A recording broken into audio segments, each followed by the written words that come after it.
So in this segment, we're going to go over some key things to know about playing the goalkeeper position. And there's really some key rules that coaches need to know and the players, and also some key things to know about how to play in the goalkeeper space. We'll start with really the key rules and just go through them really one by one and just talk a little bit about each. The keeper, after they make a save, has 6 seconds to distribute the ball. Otherwise, the referee could award an indirect free kick for the other team from wherever the spot of the foul occurs, which would be where the goalkeeper was holding the ball when the 6 seconds was up. Now,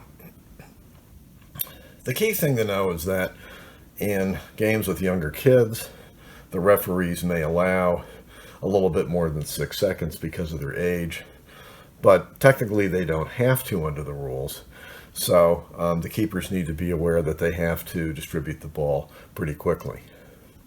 The goalkeeper can handle the ball all the way to the top of the penalty area in order to distribute it, or they can obviously come all the way out to the top of the penalty area to grab the ball to make a save. If they handle the ball outside of the penalty area, it is a handball just like any other field player, and that can result in a direct free kick from the spot of the foul. So essentially, once the goalkeeper leaves the penalty area, the goalkeeper becomes really just like any other field player. So again, it's important to let the goalkeeper know they can use the entire penalty area in playing their position, whether making a save or distributing the ball. However, they can't handle the ball outside of the penalty area. They can certainly dribble the ball outside the penalty area and play it out with their foot, but it's important to know that their ability to handle the ball only occurs within the penalty area. Goalkeepers can also not handle an intentional pass back from a teammate, rather must play it out with the foot. Otherwise, that could also result in an indirect free kick. The goalkeeper cannot handle a throw-in directly from a teammate. Otherwise, also that could be an indirect free kick from the spot where they handled the ball. If the goalkeeper drops the ball after making a save in the penalty area, they are not allowed to pick it up again. Otherwise, that could also be an indirect free kick. They must play it out with their foot. And a goalkeeper and coaches should also know that if there is an indirect free kick awarded for one of the infractions that could occur with the goalkeeper, the kick can't be taken any closer to the goal than the 6-yard line, which is the outer line of the goal box. So these are all key rules for playing the goalkeeper position that are in the laws of the game that both the goalkeeper should know and coaches should know. So we're going to move on to 10 key tips on playing the goalkeeper position. Key things, again, that the goalkeeper should know and coaches should know. First one we'll start with is the goalkeeper really is the player that restarts the attack after a save by distributing the ball to a teammate, which could be a roll distribution or throw distribution to a defender, or it could be a punt out to the midfield area where it tends to be more of a 50-50 ball. So that's why with younger kids it's better to do a roll or a throw distribution to maintain control of the ball. But really the goalkeeper restarts the attack and starts the team going upfield after a save. The goalkeeper really should never distribute the ball in front of the goal, and I think most players and most coaches know that. It should always go to the sides, and particularly emphasize that with younger players because they may forget that sometimes in the heat of the game.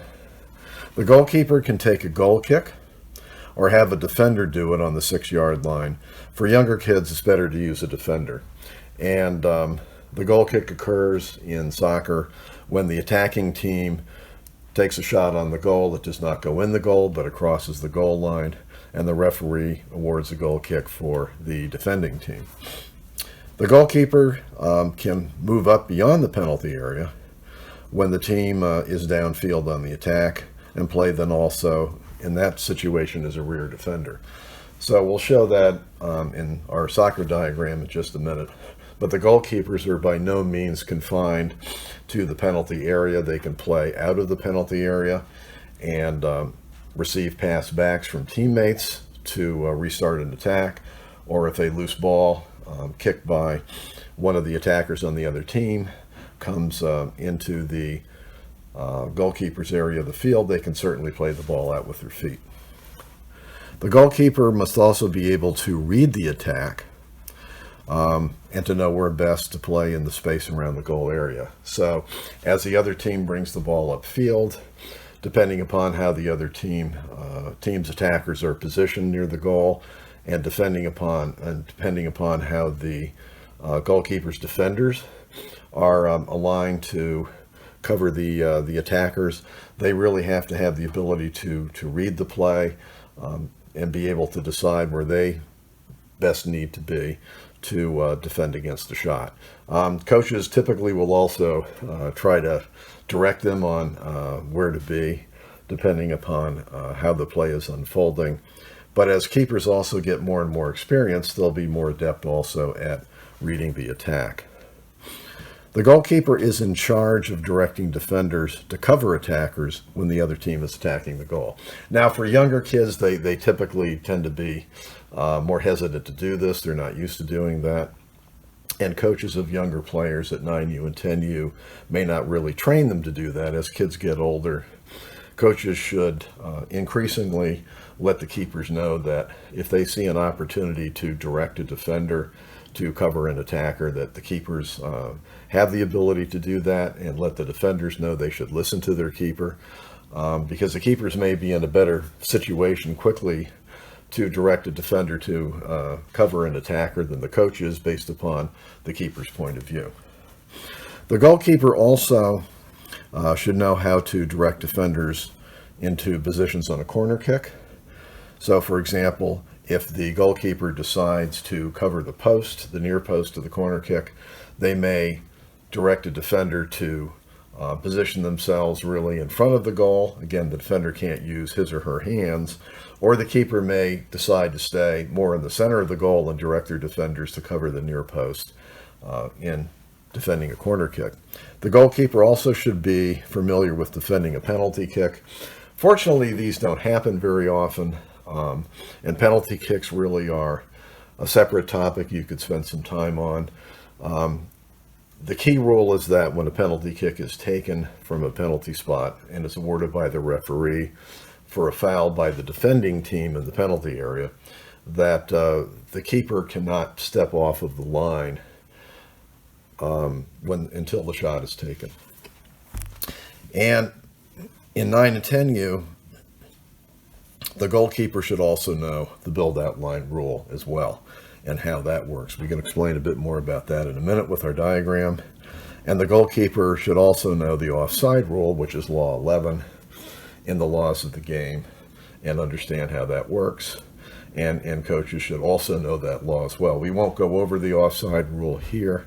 It's kind of out of the scope of a goalkeeper video, but it's also something that the coaches and the keepers need to be sure they're aware of and know.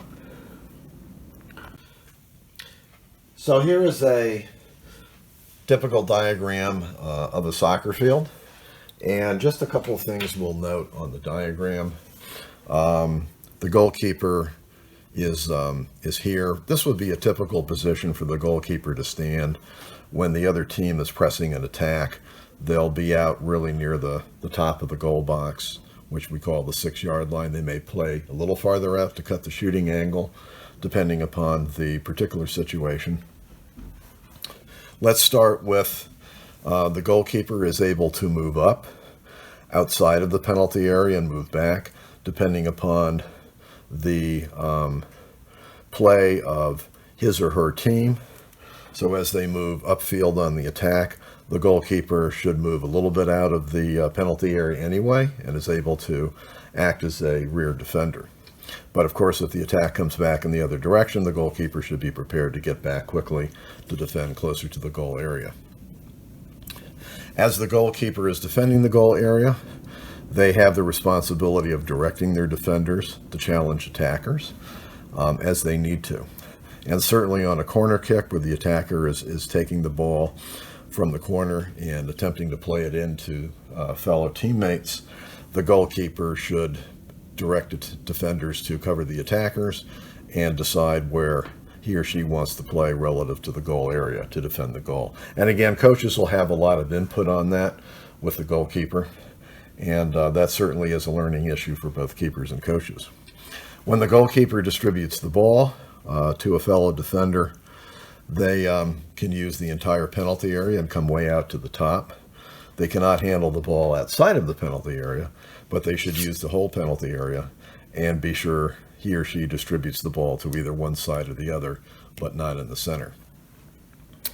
The other part of the field to be aware of for 9 and 10U is the build-out line, and there's a set of rules around how the build-out line is now used in 9 and 10U and youth soccer in the U.S.